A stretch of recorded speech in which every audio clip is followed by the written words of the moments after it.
Welcome to the Camden City School District Board of Education's October 28, 2025 Advisory Board meeting.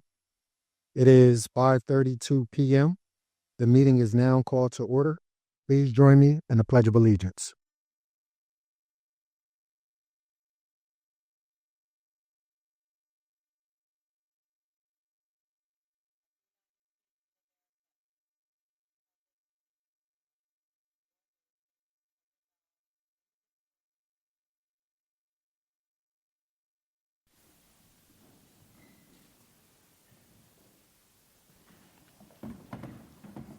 The New Jersey Open Public Meetings Law was enacted to ensure the right of the public to have advance notice and to attend the meetings of public bodies at which any business affecting their interests is discussed or acted upon.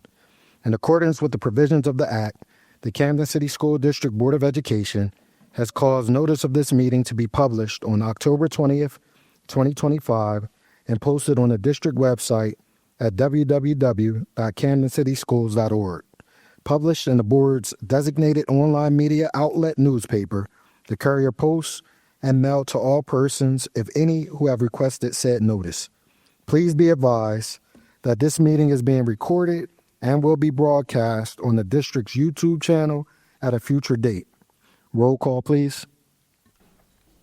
Board Member Gabriel Camacho. Present. Board Member Derek Galashaw. Board Member Wanda Garcia. Present. Board Member Cameron Hudson. Present. Board Member Danielle Jackson.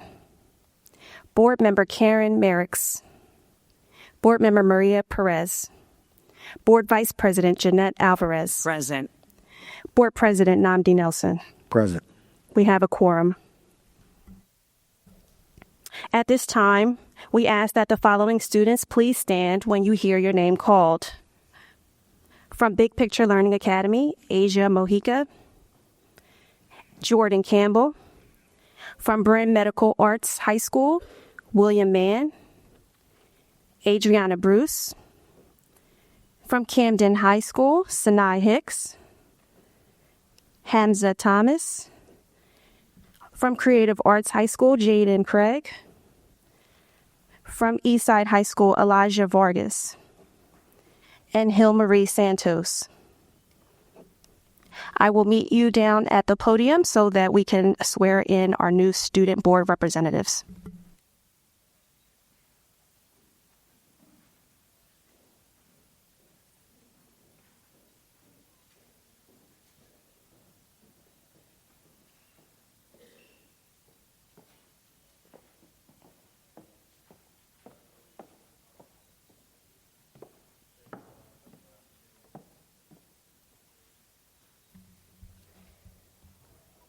Ready?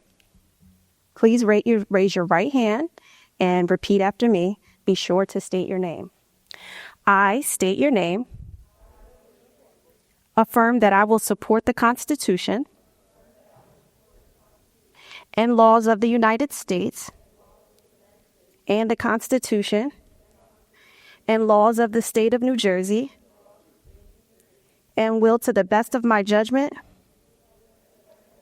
skill and ability, truthfully, faithfully, diligently and impartially, perform the duties of the Office of Student Board Representative to the Camden City School District Advisory Board of Education. Congratulations.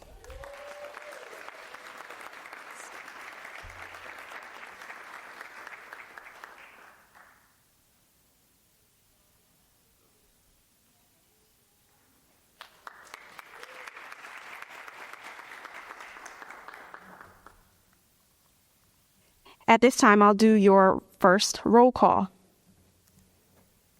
When you hear your name, please say present or here. Asia Mojica. William Mann. Sanai Hicks. Jaden Craig. And Elijah Vargas. Thank you so much.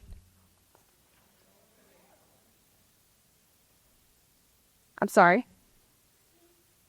I'm sorry, are you what's your name? Jordan Campbell. Are you an alternate or, okay, I apologize. So we're all roll called in. You may have a seat, okay?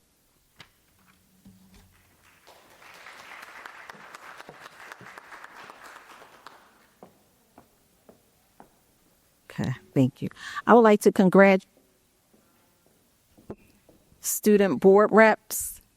I know you're some of the best and brightest of your class. Your students, your fellow classmates selected you to represent them. So I'm very proud of you, and I know your school, your principal, everyone, and your families are very proud of you. So if you'd like to stand up at this time to make remarks or ask a question, we invite you to do that if you'd like. I know I'm putting you on the spot, but I know you guys can do it if you want to.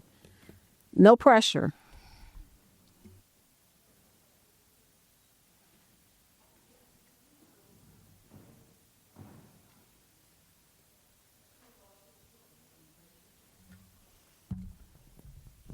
I'm Adriana Bruce from Brim. I just wanted to say that I'm an athlete as well as William Mann, and that's why he couldn't make it today. And that me and him will probably go back and forth. We probably won't even be here together. Sometimes we might not make it, and that's just what I wanted to say.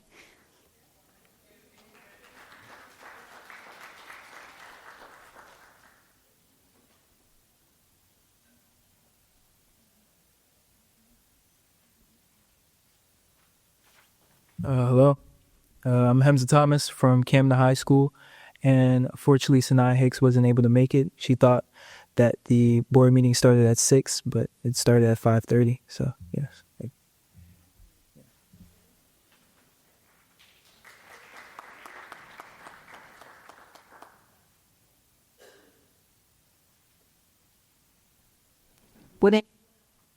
Would anyone else like to make any comments? Again, thank you for serving as board reps this year. We appreciate you.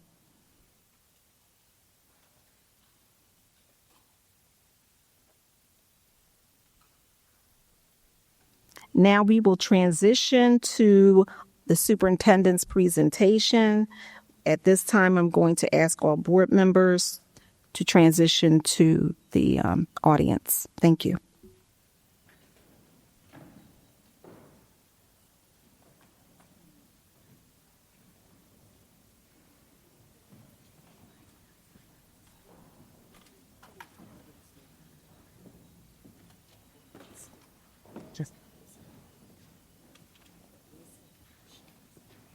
These presentations if you didn't sign up to speak.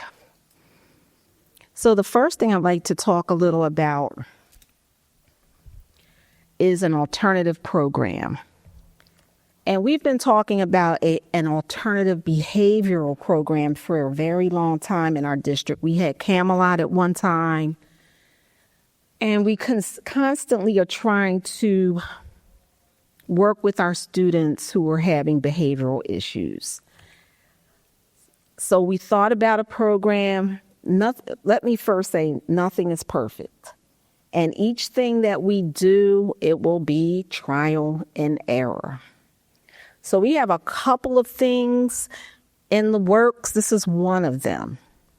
We will try to find the best fit for our students who are having difficulty fitting in the normal, everyday school educational environment. Because as all of you know, we have to protect all of our students, those students who come to school every day and do the right thing, and those students who need a little extra help to do the right thing. But we need to find ways to ensure that all of our students are successful. We don't want to write off any students. And when we see that a student has walked the halls so much during a school year that they have 0 credits, we know we have to address it. We can't just say, okay, let's keep moving. Then that means we failed that child. So we are going, and I always say we because it's a team effort. It's not just one person. We are going to do everything because people say, oh, you can't save everyone. Well, I say we're going to try. We are certainly trying. So here we go with one thing. So today I'd like to talk about an alternative education program that we want to incorporate into our already existing night school.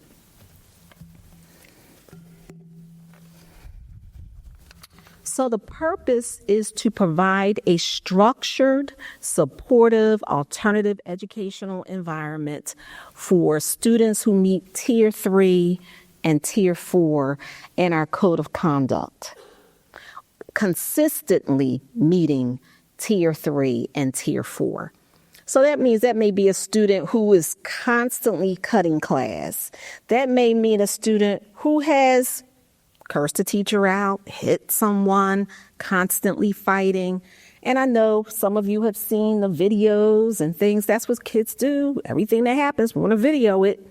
But we can't have staff members getting hurt.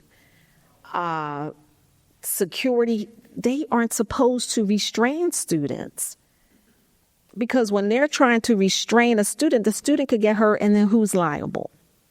So sometimes they have to, but they put themselves at a liability too.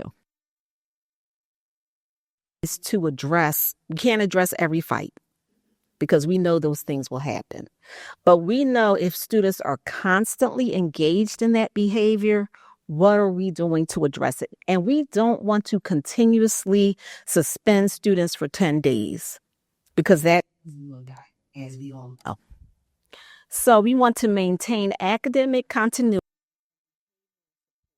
because we know how important behavioral support, mental health support is for our students. So we want to and being able to reintegrate those students back into the regular school population. So again, we're talking about students with chronic infractions who need individualized learning environments. We need support that supports our district goals of equity and safety. It has to enhance engagement, which will help to reduce school-wide disruptions.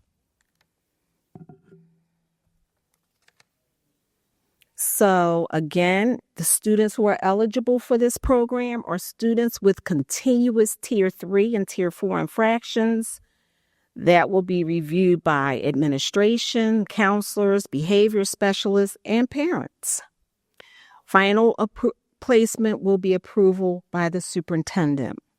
And as we know, and I'm going to, let's be really frank here in a conversation with everyone in the room, we can't force a student to go to this program. All we can do is try to rationalize with the parent about why they need to be in that program. And look at the students' infractions, look at their grades. Is your child really getting anything out of coming to school every day other than just to be social? So we know that some parents won't agree. But we have another plan, and I'll introduce that next month. But this is the first part of the plan. So the location for this particular program will be the Camden High campus night school. And we have a seasoned administrator who runs night school. I don't know if Mr. Jenkins is still in the room, but Mr. Jenkins runs night school. Yes, Mr. Jenkins, stand up, Mr. Jenkins. So can we have Mr. Jenkins stand so everybody can see Mr. Jenkins? He knows what it takes. He's run a high school for many, many years. He's run a Big Picture Learning Academy, which really is a school that original premise dealing with students who can't fit into the regular school mode. So he has great expertise in that area. So what we wanted to do, Monday through Thursday, from 5 to 8 p.m., they go to night school. And on Friday, they work remotely with Edgenuity. The parents would have to provide transportation to the school because, as you know, at that time, around 4 o'clock, all the other runs are going on. So parents would have to get the student to the campus. We would have a district bus take the student home at 8 p.m. Students would not be allowed on the Camden High or East Side campus during the regular school day or any other school property during the regular school day. They would be assigned during the evening a home instruction teacher to come over and work with them individually. We would use Edgenuity. The program would be individual. It will be paced and monitored. We would have regular communication with our families.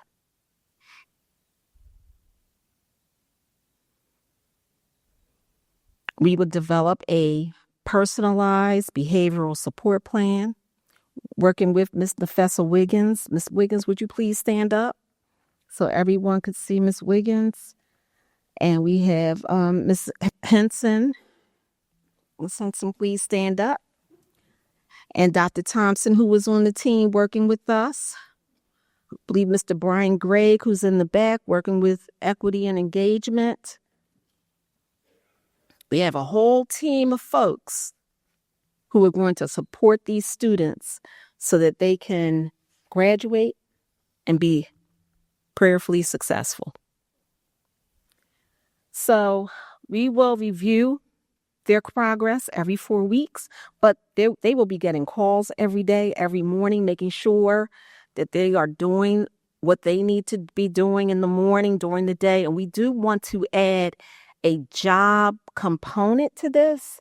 And we'll be working with Mr. Levy's department to see how we can make some of that happen for those students so that they will, even though they're on Edgenuity during the school day, we want them to have something else. So it is not necessarily a punishment, but a positive learning model for our students. So we're looking at attendance, behavior, academics, and recommendations. We will have transition meetings with our families, with the principals, and continued support after students return to their schools. So I think I talked a little bit about the staffing structure. We'll have home visits. We're going to ask Ms. Wiggins to help us with some of those mobile units who would even go out to the house and work with the parents and the students if the parents say yes, because we can't force anything on anyone. So I kind of listed the principal, the alternative program, director of alternative programs, the teachers, home instruction staff, the counselor, behavior specialist, mental health specialist, equity engagement team, daily attendance checks, monitor student engagement, make home visits. Security would be involved. Yes, and I didn't mention our security team. They've been in our meetings. Thank you. They will be a big part of what we do. Our Solution Center team, and our transportation team. So I think I already talked about that. Success means that our students are engaged. They're able to go back to their schools after about 60 days, and we will hope prayerfully again, see growth. What we anticipate to be our outcomes: reduced behavioral disruptions, improved academic engagement, strengthened family accountability, and higher on-time graduation rates. Because we know when our students go to summer school for 4 or 6 weeks, they're not getting what they're supposed to be getting during that time. It's just not enough time.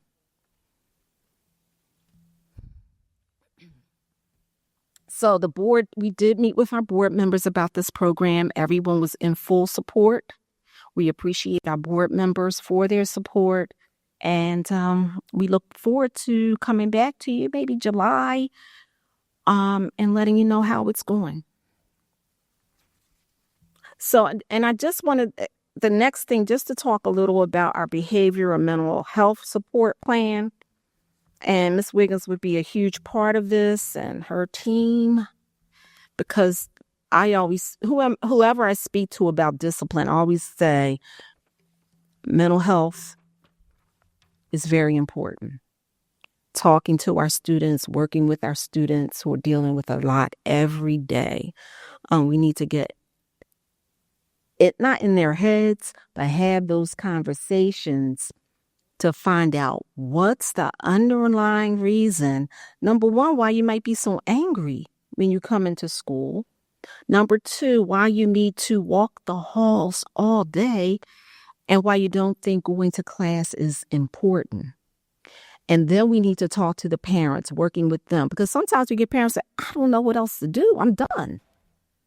So how do we support the whole child? So I can just briefly go through some of these areas. Restorative growth, family partnership. And I've gone through some of that. And I've talked about, like the next slide, I'm just going to quickly go through here. Talk about social emotional circles, positive reinforcement. And I think with a lot of our students, if we can get them job placement during the school day, that will really help them also.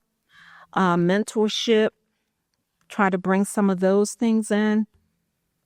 Individual counseling. And we put in here mindful Mondays, talk time Tuesdays, and quarterly wellness nights for students and their families, not just the students. Individualized academic recovery plans, attendance intervention specialists. And again, we go back to how do we integrate our students back into the normal school population so that they'll become positive role models in their schools. So there will be home visits, I mentioned that, and some other supports. De-escalation and crisis intervention. Just go down some of the things that we're going to go through, and I won't read all of that. If they need credit recovery, we'll deal with that through Edgenuity. So that's some of what we would like to do. Okay? Thank you. So at this time, I'd like to introduce Dr. Diwali.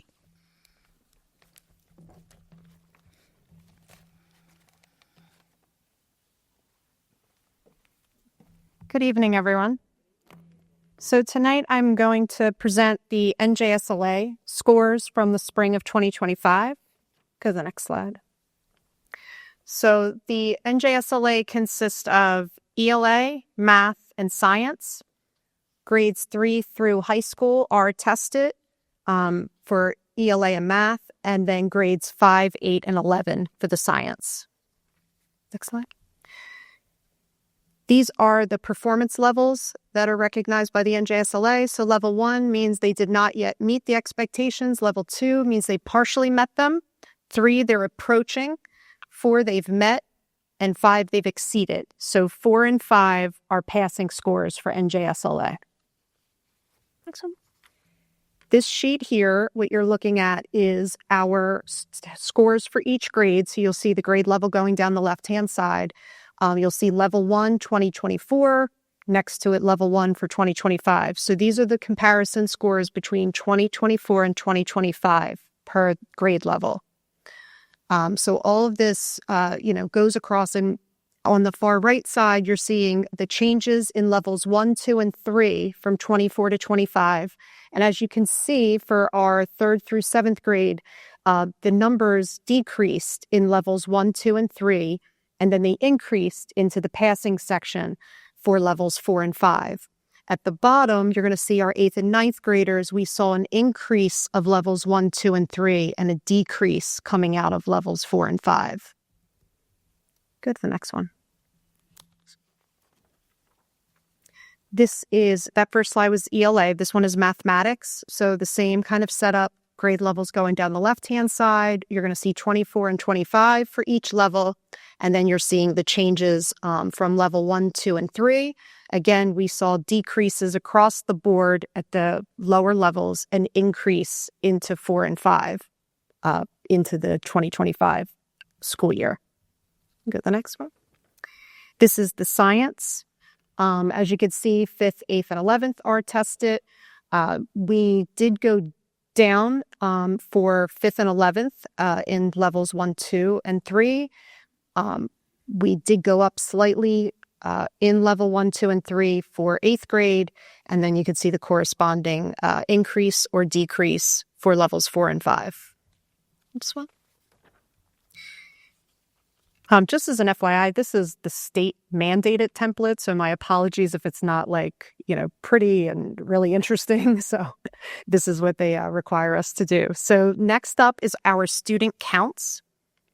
So you will see the grade level, and you will see how many students tested in 2024 with a total at the bottom, and then how many students tested in 2025, and the difference for each grade between the two testing years. So you'll see some grade levels increased, some decreased.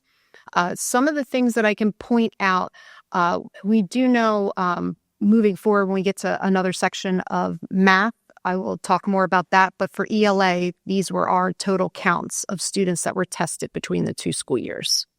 Next. So here is the math version of this. As you can see, we'll have 8th grade listed. 8th grade, the students participated in either an 8th grade math class or an Algebra 1 math class. So the 8th grade has the asterisk because it is not the full picture for the entire 8th grade population, because the Algebra 1 students are split from the rest of the 8th graders. Even though they're still in the same building and they're taking classes, we have to report this information separately. And as you can see, we have the Algebra 1, the Geometry, and Algebra 2. Those numbers are decreasing for geometry and Algebra 2 because the DOE has become more strict on the fact that really all they want are the students taking the Algebra 1 assessment as freshmen or 8th graders. And then if they took Algebra 1 in 8th grade, we should be testing them for geometry, not Algebra 1 again when they get to the high school.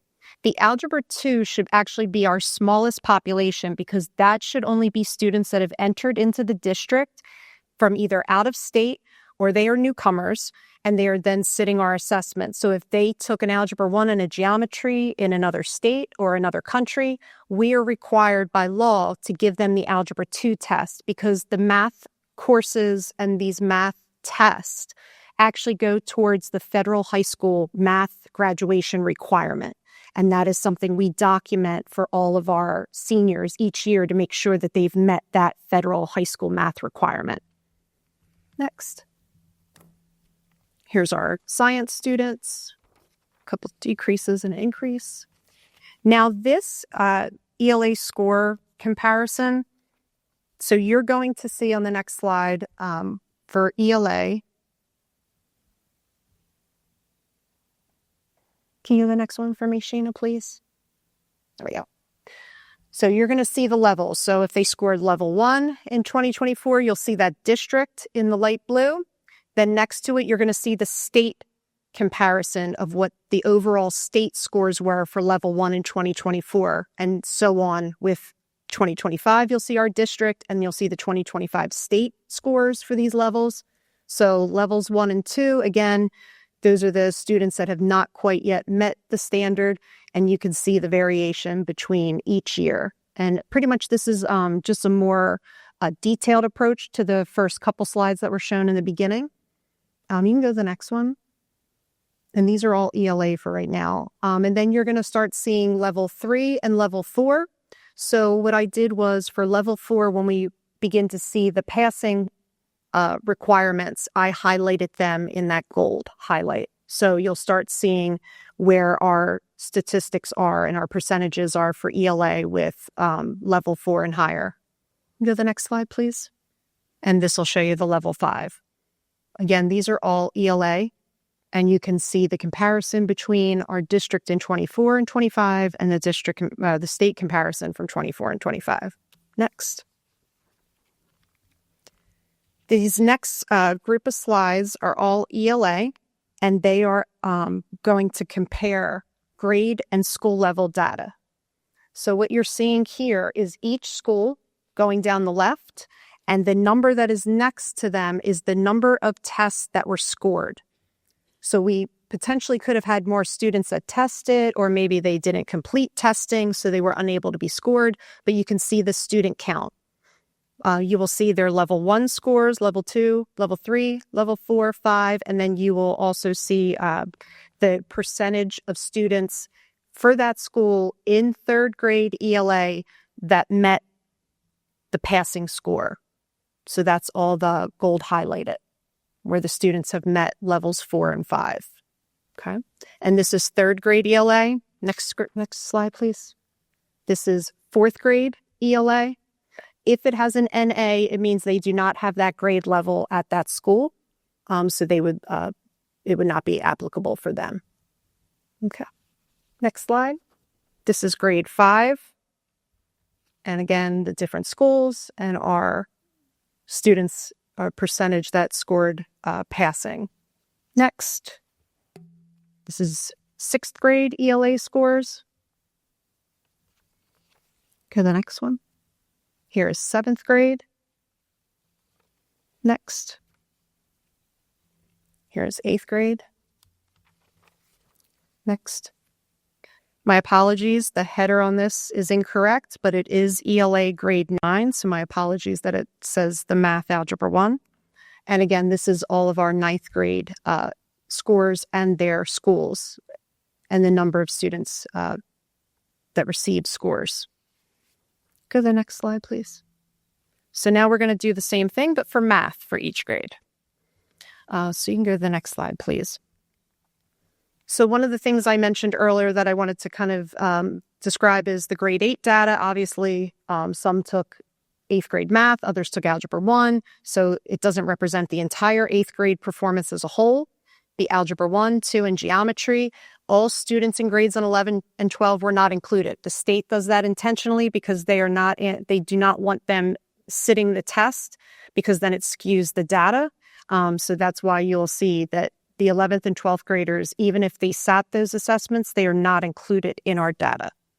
And all of our percentages may not meet 100 because the state requires us to round. And also, we've come away from, everybody, like I said before with the math, we're trying to come away from the Algebra 2 from doing that test as much. So here you will see the level 1 and level 2. And we go back because we're going to compare 24 to 25. And you're also going to compare the district to state stats again. Next slide. These are our level 3 and 4 students. So here comes the gold highlight again to start showing the level 4 in the different grades compared to state data. Next slide, please. And then here's level 5 students in these areas. These are all the math, the grade level, and school comparisons. So here's 3rd grade math. And again, same thing. You can see all their level 1s, 2, 3, 4, 5, and then the combination of levels 4 and 5 for the overall percent per grade level, per school passing in JSLA. I think it skipped 4, but it's okay. You're back one. Yeah, there's 4th grade. And then you get a 5th grade, our 6th grade, 7th, 8th. What you're seeing listed at Cooper's Point, anytime data has to be suppressed, that is from the state, meaning that there was less than 10 students that tested. So to protect their privacy, they do not report that data publicly. So if they were less than 10 students, the data is suppressed. So you'll see that, and we document that when it occurs. And again, the NAs are because they do not have that grade level. Next slide. Here's 8th grade Algebra 1. Get the next one, please.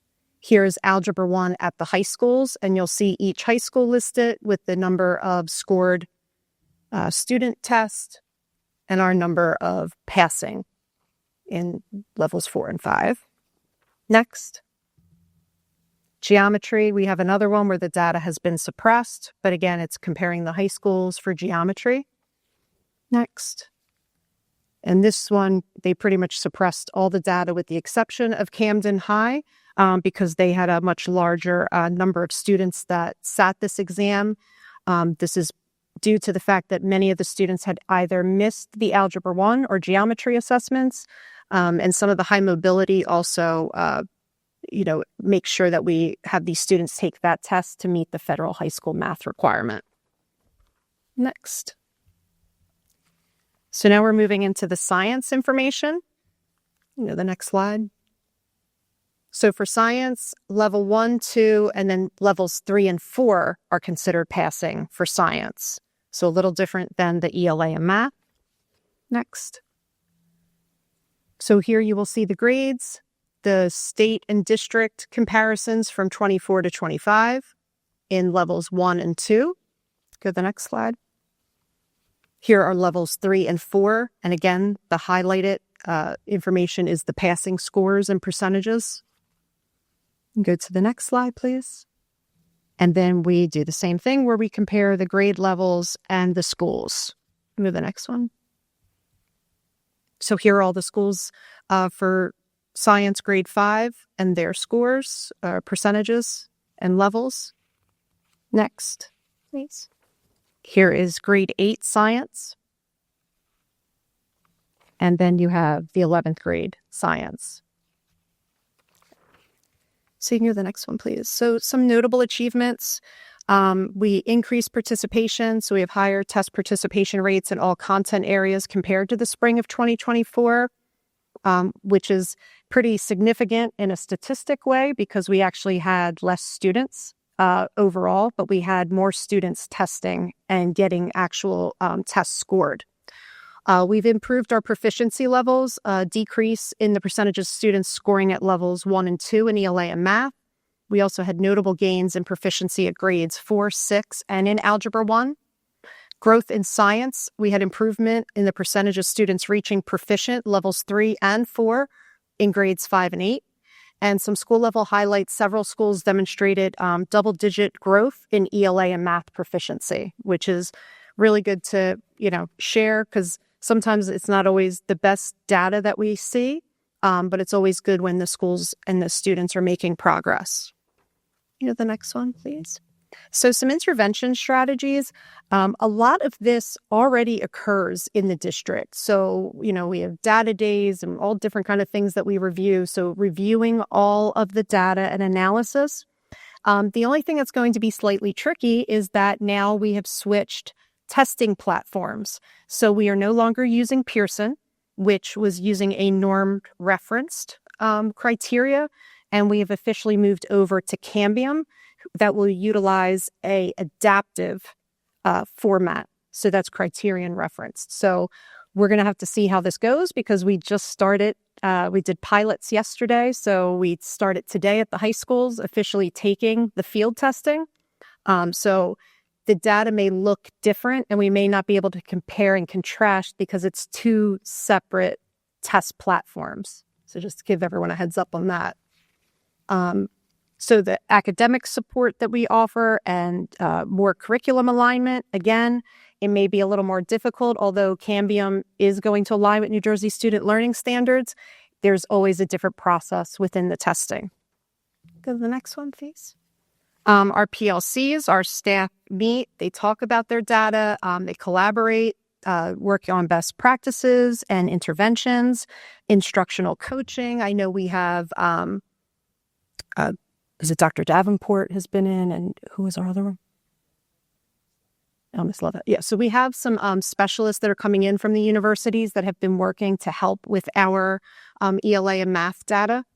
Trying to engage and motivate students. This is something that's done on a regular basis, and offering any type of extended learning opportunities. So any after-school programming, enrichment that we offer through the summer, all different things to try to limit any kind of learning loss. Next one, please. So I know DTLR has been working on this for quite a while. So there's strategic hiring. They are recruiting and retaining teachers and going all over. They are working with the universities. They're trying to find pipelines where we can get people directly. We have our paras that are going through programs to become certified. So we are pulling out all the stops. And we are not the only district where this is a concern. It is happening nationwide. We are officially in a teacher shortage in the United States, and some will even say globally. We've also been, we have some long-term subs, but we've been working to really fill those positions. And I feel like DTLR has done a wonderful job in trying to get us to that level and trying to limit our long-term subs. Next. We're targeting support for staffing stability. So again, that's your paras and any pipelines that we can work on. And then just making sure that our instructional continuity measures are in place to help and make sure that the pacing guides and everything is seamless throughout the different grade levels. And also, if we do have subs, that we have quality work and lesson plans prepared for the students. Next.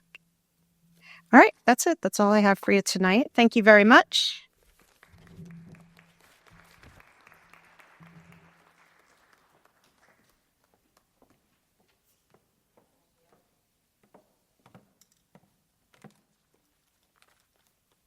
Now to the great part of our meeting, our district highlights. I'd like to thank Mrs. Roncha Dickerson for bringing the Universal Soul Circus to our school district. I think our students had an amazing time. They came to the campus and really did their thing for our students. I missed it, but I heard it was great. Thank you for that great opportunity. And I'd like to just take time. I know the work that principals do. We appreciate you. We thank you for all you do every day.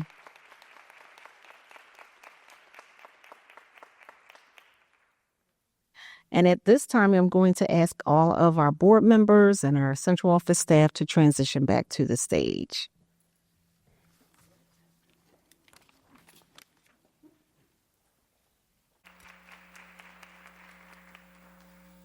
We also have Karen Santeracino, elementary, 24 years and 10 months. Take this opportunity to say thank you for your service.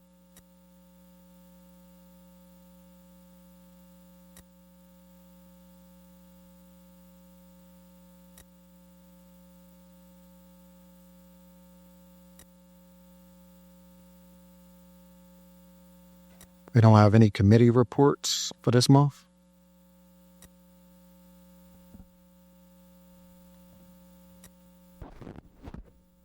All right.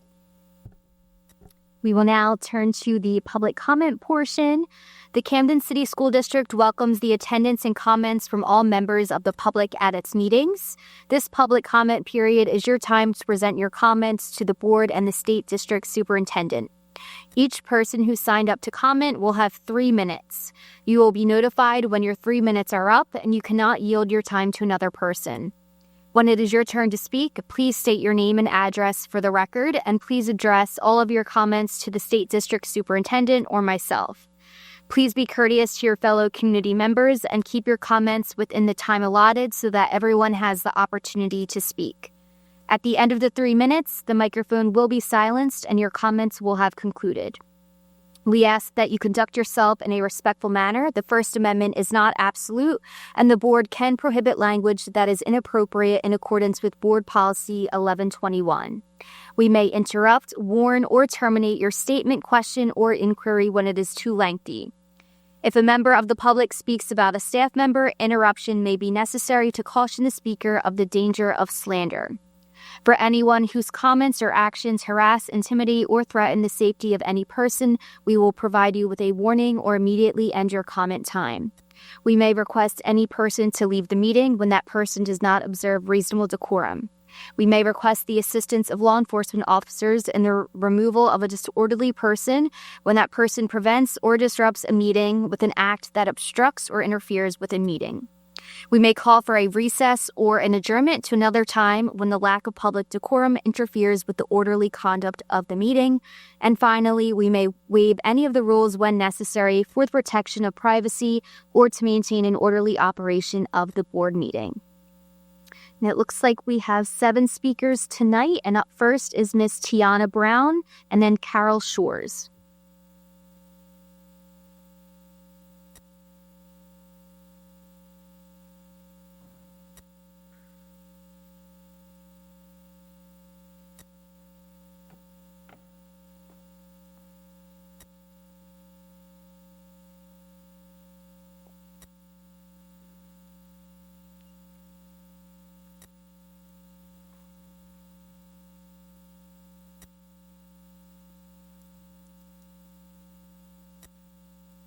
She said to give her a second.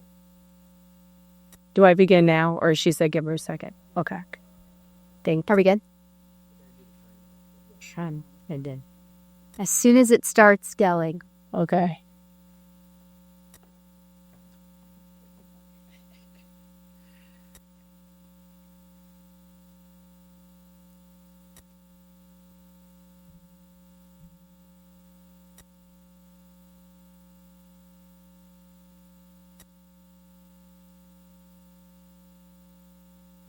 Good evening. My name is Tiana Brown, parent of Preston Brown Jr., who is currently a freshman at Eastside High. I'm here on behalf of my child and other like-minded parents of Eastside that share similar concerns that I do. A few of our concerns I'll touch on tonight are just the basic needs of the football team not being met this season, as well as limited resources at Eastside. Prior to the school year starting, I made sure I was well-versed on the website of what the district plans to do while the construction is happening and kids being displaced. However, within the temporary locker room, as of last week, there was no running water, no lights, no working toilets, no working shower, no washer dryer, no weight room access. Now, on the state website, it was told to us that things would still be business as usual. Students would have access to them. And unfortunately, this put them at a great deficit. We've had injuries this season that could have been prevented had they been able to have access to the weight room as their peers and counterparts have. Also, the coaches have put up a separate plan that they've addressed to the district, and for whatever reason, I don't know where the communication fell short. Our kids still did not have access to a weight room. Also, there were a few home games that had to be played at Camden High, which isn't a problem. However, these games were played at 85-degree weather, and our students were told that they did not have access to the locker rooms. They had to sit out in the sun instead of rejuvenating and getting ready for another half of the game. Whereas the opposing team was offered the temporary locker rooms to utilize during that time. That's also something that we just found unacceptable. At Eastside, there is no library. I worked with my son's English teacher, and we worked with a organization called Book Smiles to get her classroom funded. That's just one classroom. There are other students that do not have this same access to diversity and books. Again, just unacceptable. Want to see how the district plans to address that, as well as no PTA or liaison to help support a PTA at Eastside. I mean, I know that I'm not the only parent that's willing to step up and kind of organize something, but I mean, it's so important. If we can't advocate for our children, who's going to? So I'm hoping that, you guys can address these concerns so we can work towards this as a partnership, because it's a shame that our kids were at a deficit this season. Thank you.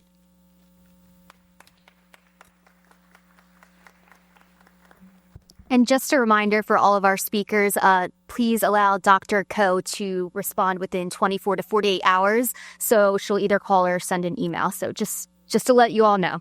Up next is Ms. Shores and then Mr. Walters. Good evening. I'm Carol Shores. I actually am just coming to reiterate what Ms. Brown said. We didn't think we would get it done in 3 minutes.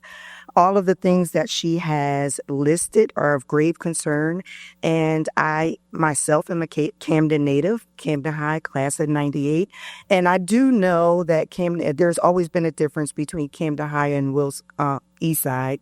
However, these things are just unacceptable. I'm not going to beat the horse. I think Ms. Brown actually said it very eloquently and very plain. We are not here to accuse anyone, but just some things that were promised that was not fulfilled. And I really want to wheel in on the injuries that could have been prevented just from lifting, right? So now we had some seniors who had to sit out, some seniors and even juniors where some recruits were coming to see them and they did not have the opportunity to, I guess, showcase what they want, because the end goal is for all of our student athletes is to attend college, right? And any scholarship, any opportunity for more funding is definitely needed and welcomed. So I just wanted to reiterate that, and I'm actually going to be done before my time because she hit all of the points. Thank you. Mr. Walters, and then Miss Adams.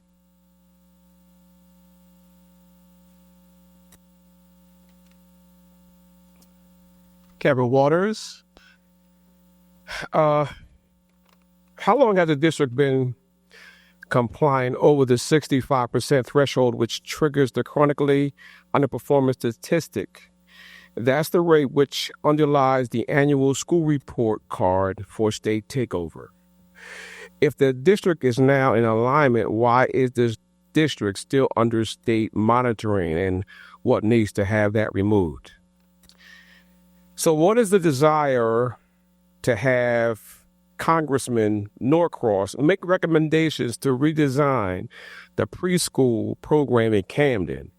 He is not a supporter of traditional public education in Camden. It's clear he likes his name on stuff in Camden to act like Donald Trump. But the district brain trust is well suited to continue structuring its preschool initiatives without his help. The preschool program is heads and tails above needing his suggestions. This board needs to have courage to bypass him on his attempt to take over education in Camden. He is not king of Camden, so don't make him one or give him the idea that he can be one. If Camden continues to bend at his knee, it is complicit. This school board, however, needs to have the courage to avoid Norcross like the plague. There are other politicians to look at. The College Acceptance Day is a wonderful event in recent years to proudly, hype and be more and, talk about our young kids in the college and other areas to further their education. What else is the district willing to do to shine a spotlight on the after-college successes our graduates achieve? A plethora of graduates have doctorates, masters, and even work at colleges as chancellors. That story needs to be fostered on a larger scale. What is the fear about making sure confused parents understand that charter schools are not outpacing traditional public schools in the city of Camden? I don't know who the new superintendent is going to be, but the one that we have here, now that's a mega nonsense that charters try to say that they're better than us, because they are simply not. They are simply not. Don't give them the leeway to think that they are. So promote what we have and what we do good as a school district. And again, you ought to be an activist school board, even though some of you may be advisory. I think some of you are elected, but the elected portion needs to be more activist and not auxiliary in nature. So hopefully that courage will come through with this particular school board. Thank you very much.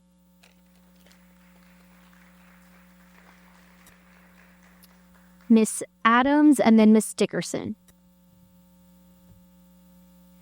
Good evening. I'd like to reference the New Jersey Kindergarten Implementation Guidelines from the New Jersey State Department of Education, Division of Early Childhood Education, page 38. According to the American Education Research Association, Small classes have the greatest impact when experienced in early grades. Given the nature and needs of kindergarten children, it is optimal that a teacher assistant work alongside the teacher in any kindergarten classroom. NJAC 6A32, New Jersey Administrative Code, states, classes of no more than 21 children with a full-time teacher and full-time teacher assistant in school districts with 40% or more at-risk students as defined in PL 2007 C260. Chapter 13, Programs, Practices to Support Student Achievement, page 8, states, in subchapter 3, under Programs and Services for Students in High-Need School Districts in which 40% or more of the students are at risk, as defined in PL 2007 C260, shall maintain all existing full-day kindergarten programs with the teacher's aide for each classroom. Class sizes for kindergarten classrooms shall not exceed 21 students. Now, since I was here at the last board meeting when I came and spoke to ask for help in placing our kindergarten paras, who many have been now reassigned as one-on-ones, back in the kindergarten classroom, I received a lovely letter thanking me and assuring me that things were being examined, and I really appreciated that. It was really great feedback. The interesting thing happened a few days after I spoke, where in our school, a classroom was shut down, a kindergarten classroom. This resulted in me receiving 6 more students, again with no help. This was very interesting to me because on October 15th, that is the usual deadline where the ASA report time frame takes in, which takes all consideration of students coming from charter. Since then, I've received 3 more students, again with no help. I stand today to let you know that the law and the code stand. It not only stands, but our students deserve to have their needs met and deserve to have kindergarten paras in the classroom. Our pre-K classrooms with 4-year-olds have full-time day paras every day. And kindergarten students are 4 years old too and need extra support as well. Thank you.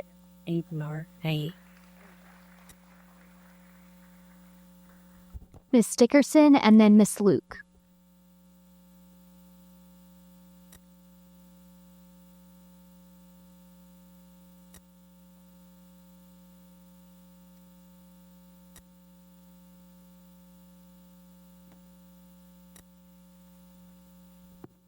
Good evening. Hi, everybody. Roncha Dickerson, Camden Parent and Student Union. So I was here last month, and we were at Camden High, and I was talking about the school district being on life support, and now we're going through organ failure. I got to see what's going on here. The state has sabotaged Camden City Public Schools detrimentally, and our schools are suffering, and more importantly, our children are suffering. And if y'all don't hear this clear, if y'all don't hear it clear, if we don't start doing something that's out of the box, this district is going to fail completely. So send a message to everyone that we are on organ failure right now. Our students don't deserve that. I have a problem with flow and analytics. Commissioner Damer came down to Camden and promoted the idea of having an assessment done on our schools.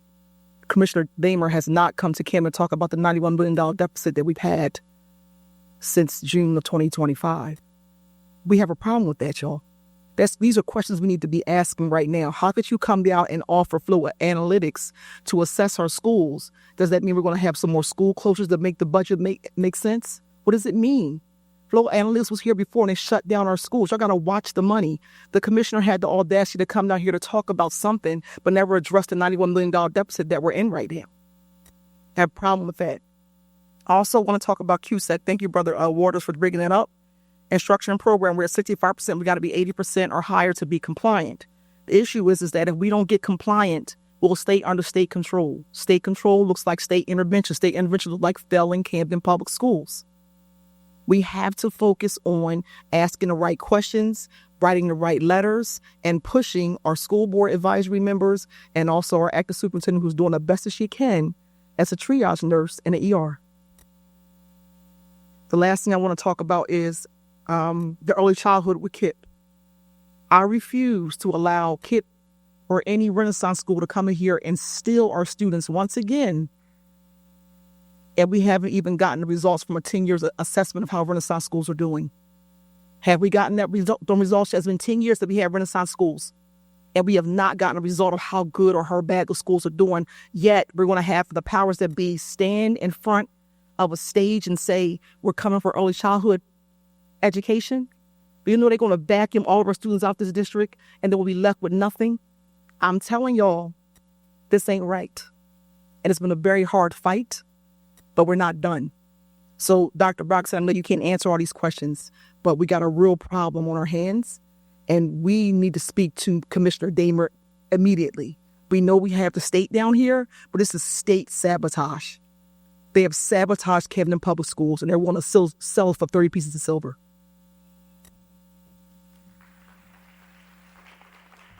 Miss Luke and then Miss Pellet.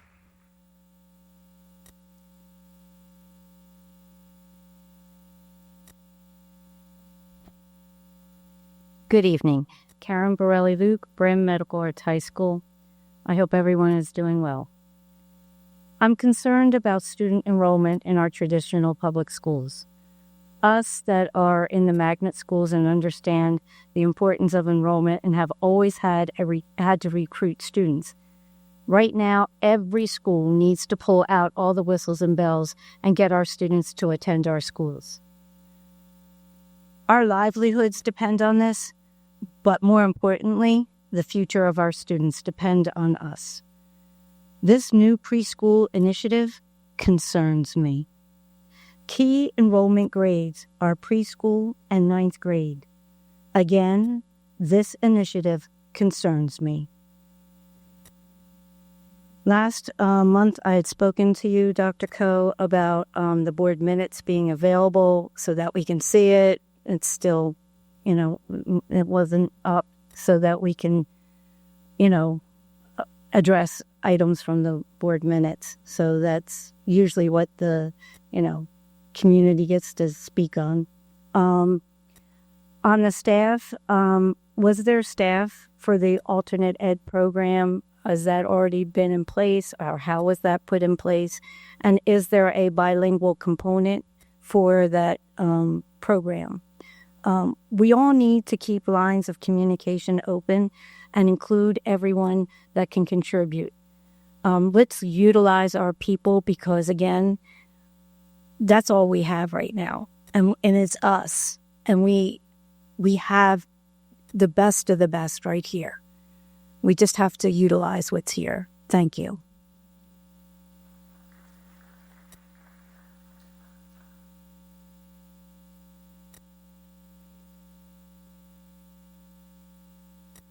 Good evening. I normally print out, so please bear with me as I bring some things to the board's attention.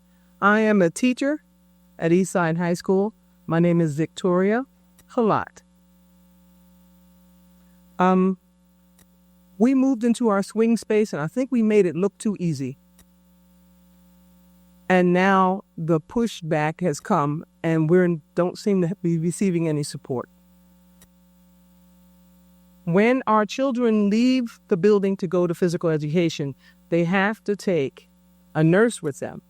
And they have, stick a pin in that one, but they have to take security. We're running currently with like 8 security guards. Someone's out ill.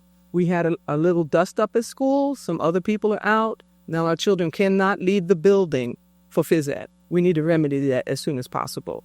I know it's tough to get substitutes for security since you only have 5 for the whole district. Perhaps we need to open up that window a little bit to include more people.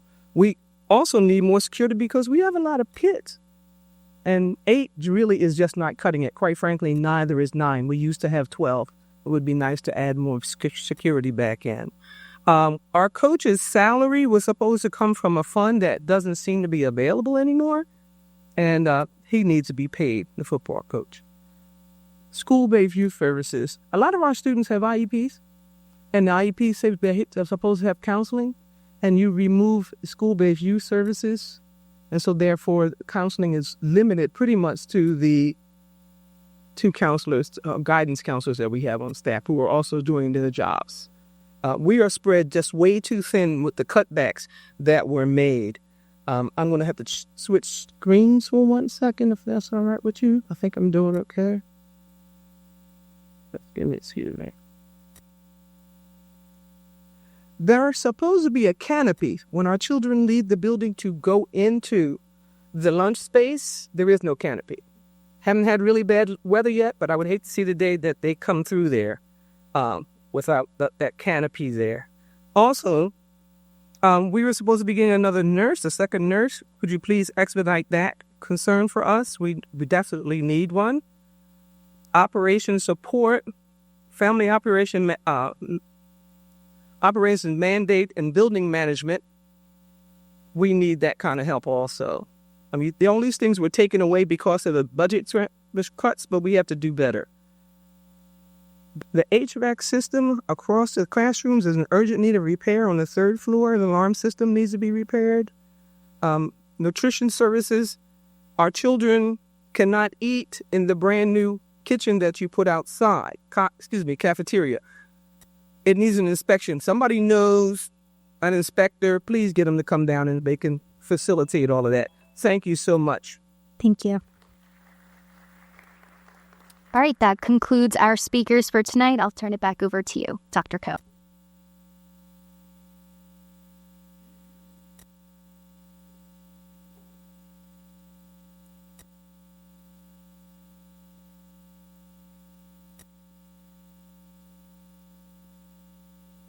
I will now turn the meeting over to President Nelson for comments from the advisory board. Thank you, Superintendent. At this time, are there any board members who have any comments? Board Vice President Alvarez. Thank you, Board Pres. I would like to begin by congratulating all the student reps. Thank you for stepping up to the plate. It speaks volumes about yourself and your leadership and for speaking on behalf of your schools. I also would like to congratulate and thank all the principals. Thank you for all that you do day in and day out to ensure that our students and the schools are doing well. So thank you and have a great evening. Thank you, Vice President Alvarez. Board Member Camacho. Thank you. First of all, I wanted to thank our student reps. You are the eyes, ears, and most importantly, the voice of your peers.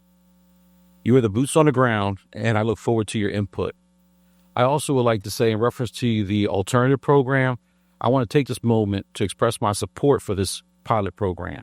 It represents exactly the kind of forward thinking and the out-of-the-box approach that we need to help our students who are facing challenges. Too often when young people struggle, the system gives up on them. But this affords them the opposite. It creates a pathway back, a bridge to reconnect students to learning opportunities and hope. This program shows willing to be innovative, collaborate, and to lead with compassion. It's not a punishment, but it's about progress. It's about understanding that success doesn't always follow a straight line, and that our role as a community is to help guide our students back on track, not close the door on them. I believe this pilot has the potential to change lives. It sets a model for how we can reach, support, and re-engage with every student in the Camden City School District. I support this effort and look forward to seeing it grow and for it to succeed. Thank you, Board Member Camacho. Any other board members?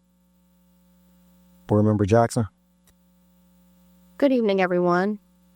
Thank you all for coming out. I appreciate everyone who had public comment. First, starting with Ms. Brown, in case anyone has never heard me speak before, I kind of like to recap what it is that you got up here and said, just so that I understand and I'm processing it correctly so I can help you get some results. So, Ms. Brown, your child goes to Eastside, correct? And your concerns were about the football team, the temporary locker rooms, no water, no lights, no showers, no washers, no dryers, no weight room access, which is caused unnecessary injuries for our students that could have been remedied had they had access to what was promised to them, correct? Also, I saw that you said that when they played at CHS 85-degree weather, they didn't have access to, however, the opposing team was able to use our locker rooms.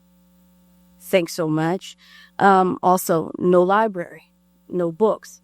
Book Smiles has sponsored just one classroom, correct? We'll remedy that.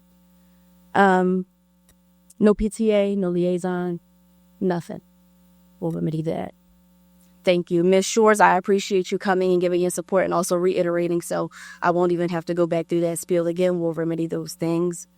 Mr. Waters, thank you for coming and sharing. I took notes. I don't believe he's here anymore, so that's fine.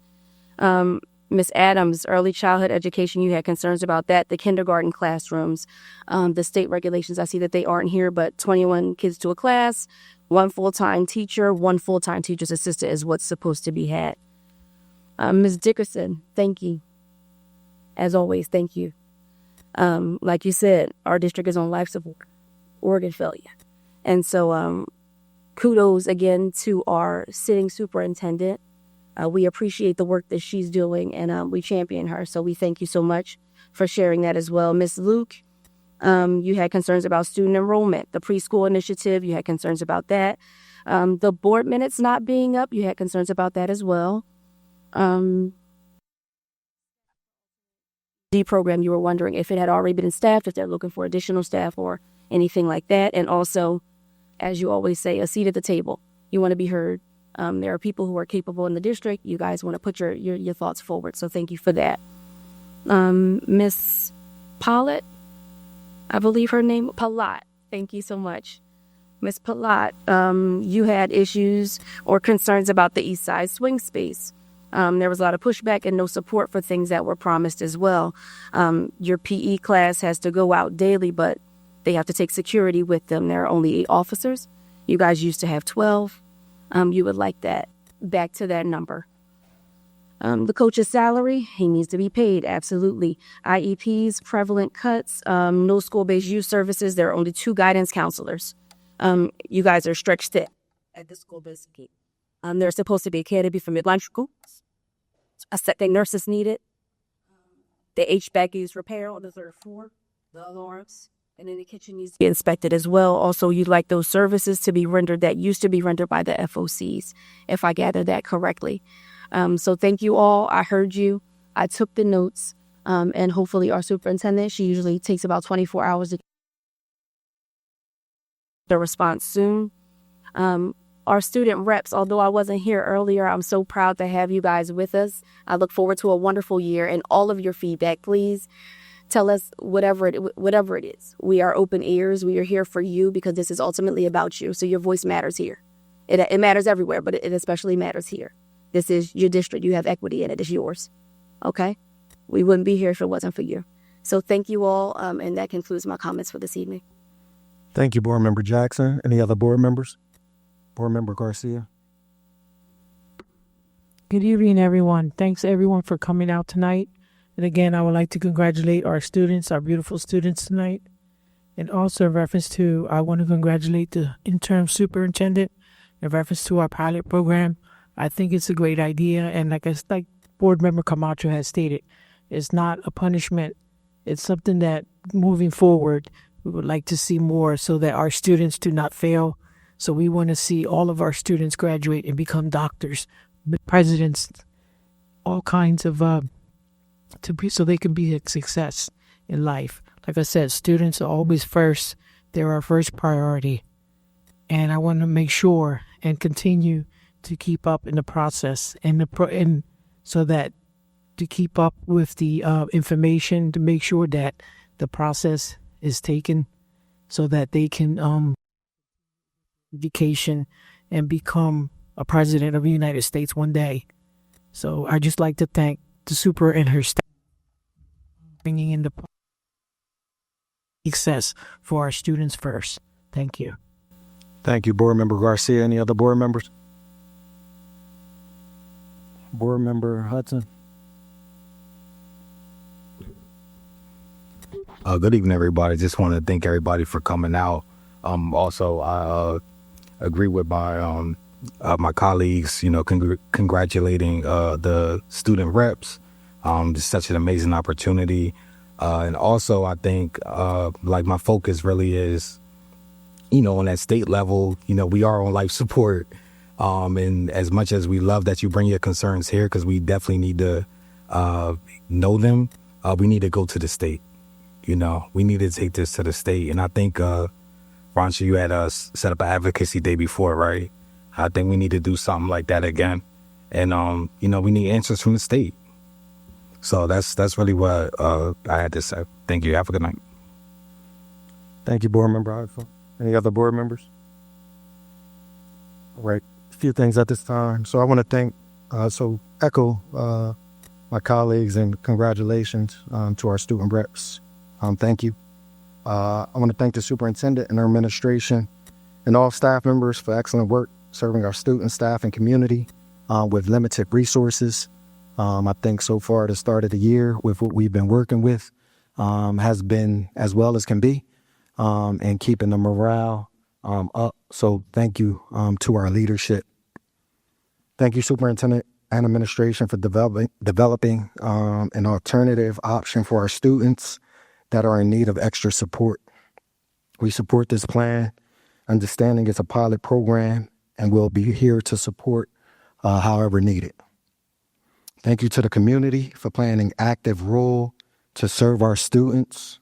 It was good seeing new foot lockers for our football team, as well as the ongoing advocacy and just the inclusivity that I think is very important. Shout out to Eastside High alumni for working on finding different ways to support students and increasing more participation. I would also like to thank Rancha Dickerson for bringing the Universal Soul Circus. Board members last week attended the New Jersey school boards to participate in mandated trainings, as well as choice workshops to continue educating ourselves and being able to provide the best supports. It was a 4-day training, Monday through Thursday. So shout out to those board members for participating, taking off work, and just continuing to educate ourselves to be more supports. The board also was able to attend a CEA meeting just to be included in the process of serving our staff members. So shout out to CEA. See you back there, President Pam. Continue to, collectively work together and support our district. Thank you. Parents, again, my board members, fellow board members spoke about, obviously some of the concerns, weight room and all those things. Everything was heard. So we worked closely with the superintendent as well as our administration. I also want to say that, the staff respond quickly. I have several conversations with Principal, Mr. Jenkins on different things as they arise. And he gets back very efficiently, whether that's something pertaining to the wrestling team, whether that's the, something at Eastside High in reference to the trailers, whatever it is that takes place. I just want to let everybody know, these things are being discussed and the responses come back promptly. Even though we may not have answers, there's always something that's being worked on. So I just want to, give thanks to that feedback as well as staying on top of it. And these things are a priority. I heard Rancha say several things, and I also heard board members respond. So, we are in a tough situation. There have been several conversations had in reference to our deficits, our $91 million deficit and whatever other deficits. I've spoken to the superintendent, conversations with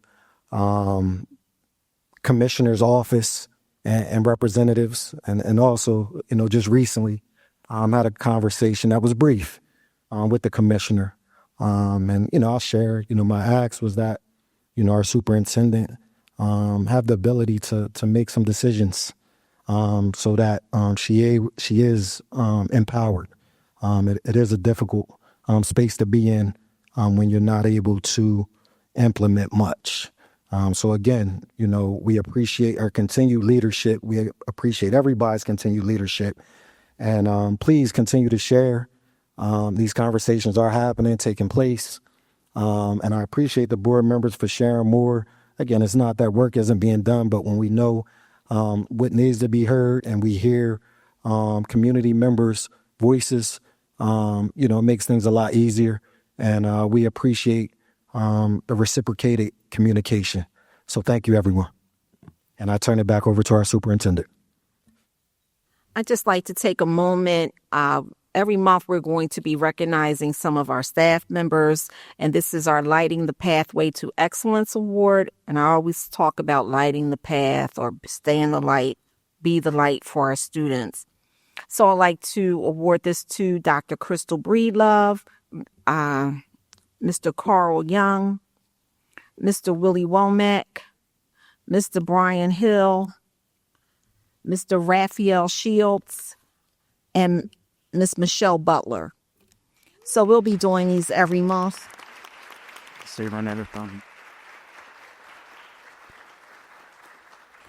I'm going to turn this back over to our board president. I apologize. One other thing, just want to respond to Mr. Waters, who I think is not here. Thank you for your continued advocacy. I just want you to know all board members have a voice, and it is a voice that's used. We can continue to conversate and communicate. If you have other ideas on how we can do some things differently, and I'm not sure about anybody else, but I know I don't have to take orders from any politician or anybody, period. So thank you. Please know that I take all of the questions, the comments that the public made, our parents who came in today, take you very seriously. I will be answering all of your questions. Some of them have already been answered, just in a little waiting pattern. So I wanted you to know that, but I will be getting back to you by email by tomorrow or the next day, everyone. So at this time, we're going to continue with our agenda. We will have our Assistant Business Administrator, Dr. Caldwell, highlight the October board agenda items. Thank you, Superintendent. I present the following board agenda items to you for approval. September 23rd, 2025 meeting minutes in Section 10. Finance and operation items in Section 11. Contract items in Section 12. Grant board items in Section 13. Legal board item in Section 14. Stipend items in Section 15. Staff travel requests in Section 16. State District Superintendent's Office in Section 17. Student field trip item requests in Section 18. Talent and Labor Relations Report in Section 19. Teaching and Learning Report in Section 20. Non-Public Schools Report in Section 21. And lastly, various individual school items listed in Sections 22 to 37, please.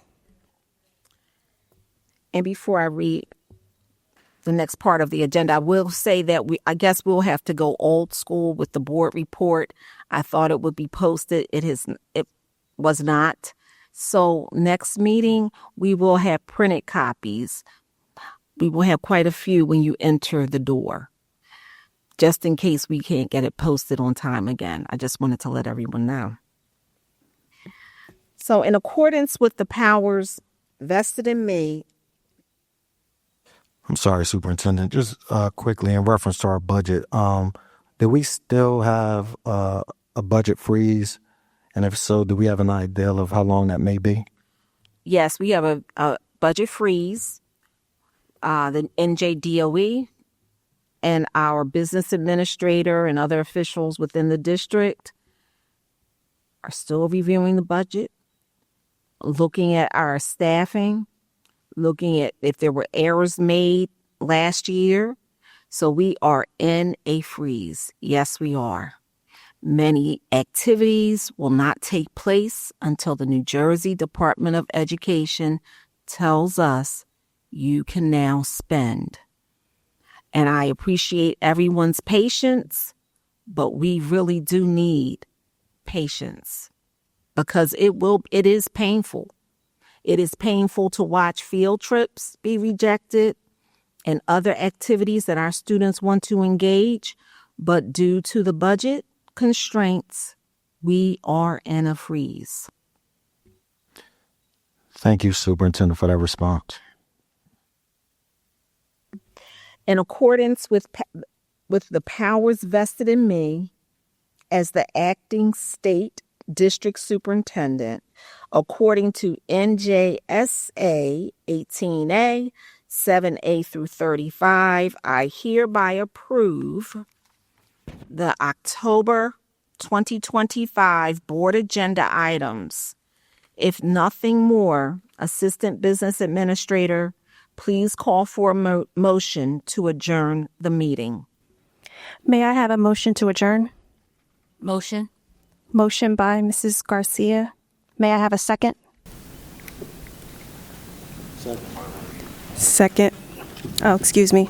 Second by President Nelson. All in favor? Any opposed? Any abstentions?